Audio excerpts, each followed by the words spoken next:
dia, meus amores, 27 de julho de 2020, eu sou Verusa Figueiredo e no vídeo de hoje que eu trago para vocês, vamos falar de aposentadorias por tempo de contribuição, certo? Todos os segurados do regime geral da Previdência Social têm direito a um benefício de aposentadoria por tempo de contribuição. Existem alguns segurados do INSS que exigem um tratamento especial, conforme a lista aqui. Por exemplo, são 3. Segurado especial, trabalhador rural, por exemplo, segurado contribuinte individual, que trabalhe por conta própria, sem relação ao trabalho de empresa, e segurados facultativos, que contribuam na forma do inciso 2 do artigo 21 da Lei 8.212, de 24 de julho de 1991, que não farão jus à aposentadoria por tempo de contribuição, certo? Bom, há planos aí simplificados, certo? Olha só, do inciso 2 do artigo 21 da Lei 8.212 de 1991, dispõe-se a opção exclusão de direito ao benefício de aposentadoria por tempo de contribuição, desde que a alíquota de contribuição incide sobre o salário. Bom, 11% no caso do segurado contribuinte individual, que trabalhe por conta própria, sem relação de trabalho com empresa, ou equiparado do segurado facultativo, sem renda própria, que se dedique exclusivamente ao trabalho doméstico no âmbito de sua residência, desde que pertence à família de baixa renda. Os 5%, no caso de microempreendedor individual e do segurado facultativo sem renda própria, que se dedique exclusivamente ao trabalho doméstico no âmbito da sua residência, desde que pertença à família de baixa renda CadÚnico, por exemplo. Certo? Então, você que é CadÚnico, você que quer pagar aí a sua contribuição ao INSS, você vai pagar apenas 5% do valor sobre a sua renda, certo? Já outras pessoas que também não têm emprego formal, pode pagar aí 11% e ter aí direito a outros direitos e deveres, certo? Coberto aí pelo INSS. A concretização da possibilidade de aderir a um plano simplificado se deu com a publicação da Lei Complementar de 123 de 2006, a partir de abril de 2007. A ampliação do plano simplificado, que possibilita a inclusão dos menos favorecidos, a proteção previdenciária se aplica exclusivamente à categoria de contribuinte individual. Os denominados autônomos, que trabalham por conta própria e não seja prestador de serviço à empresa ou equiparada, assim como os segurados facultativos, que são aqueles que não exercem atividades remuneradas, tais como dona de casa, desempregado, estudante e etc. Certo? Bom, requisitos para a aposentadoria por tempo de contribuição. De acordo com o artigo 24 da Lei 8.213 de 1991, período de carência é o número mínimo de contribuições mensais indispensáveis para o beneficiário que faça jus ao benefício, consideradas a partir do transcurso do primeiro dia do mês da sua competência, quando você começou a pagar. Sobre o conceito da carência, é oportuno transcrever o artigo 26 do Decreto 3.048 de 1999, que foi atualizado pelo Decreto 10.410, no qual estabelece os seguintes termos: período de carência e o tempo correspondente ao número mínimo de contribuição mensais indispensáveis para que o beneficiário faça jus ao benefício, consideradas as competências cujo salário de contribuição seja igual ou superior ao seu limite mínimo mensal. Você não pode contribuir menos de um salário mínimo. Você pode contribuir no valor de um salário mínimo, você pode contribuir 11% ou 5%. Porém, nunca menos do que o salário. Sempre do salário a mais. Tá bom? A reforma da Previdência implementada pela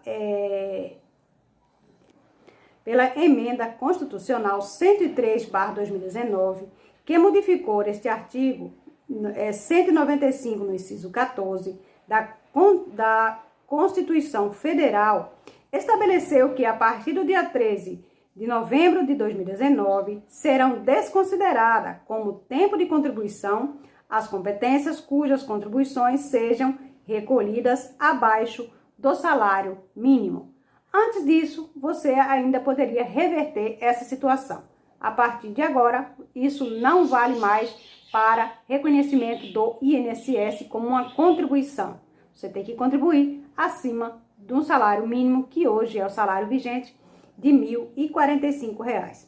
Essa nova regra foi regulamentada pelo Decreto 10.410 de 2020, em seu artigo 19, que estabeleceu que, considerando como tempo de contribuição o tempo correspondente aos períodos para quais tenha havido contribuição obrigatória ou facultativa do RGPS.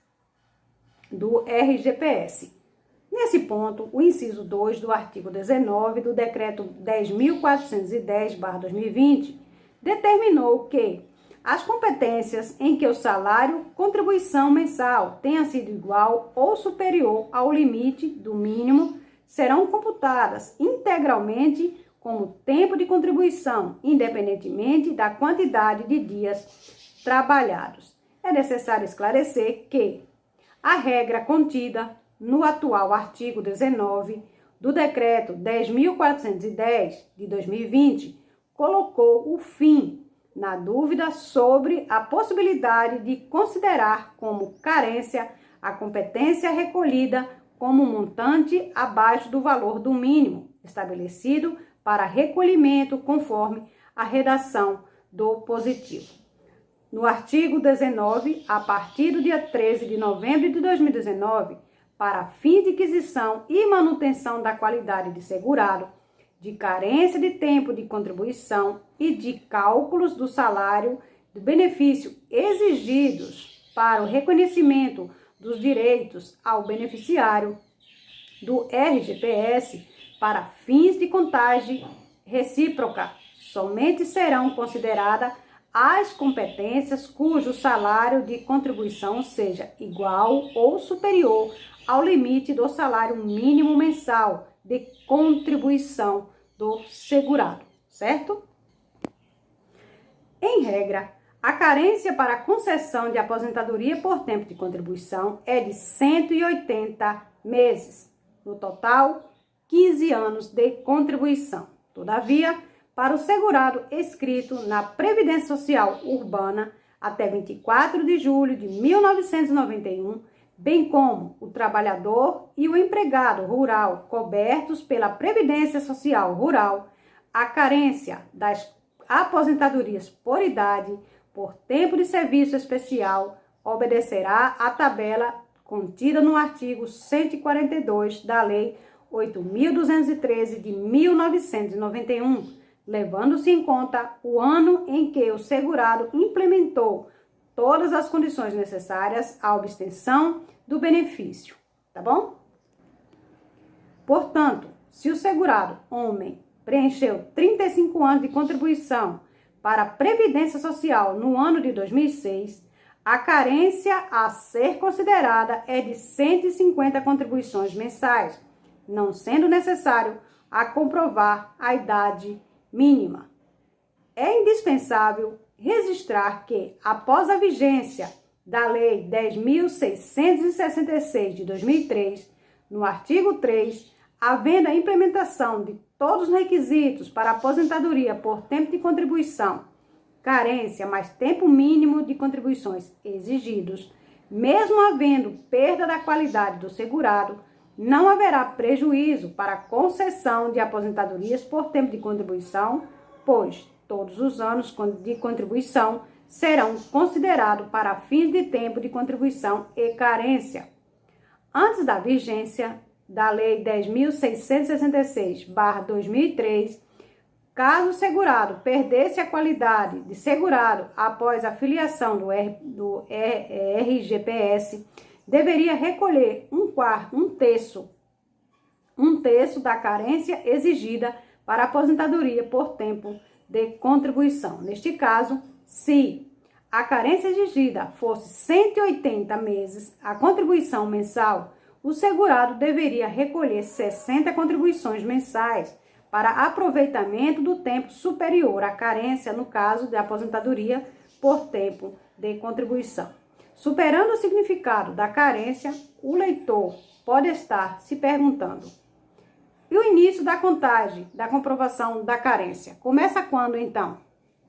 Estabelece-se no artigo 26 do inciso 4 do Decreto 3.048 de 1999. São presumidos os recolhimentos das contribuições do segurado, empregado doméstico ou trabalhador avulso.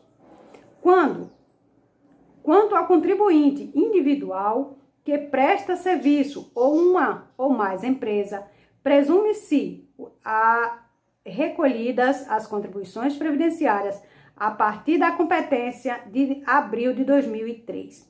Para os demais segurados, é necessário a comprovação de recolhimentos das contribuições previdenciárias, que estabelece no artigo 26 do inciso 4 do Decreto 3.048 de 1999, atualizando pelo Decreto 10.410/2020, certo?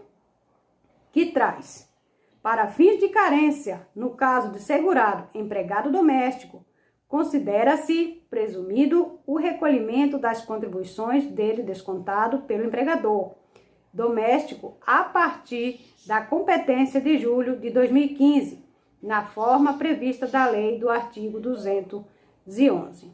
A filiação corresponde ao vínculo entre previdência social e segurado. Quando o segurado paga contribuições à Previdência Social, surgem direitos e obrigações decorrentes destes vínculos, certo?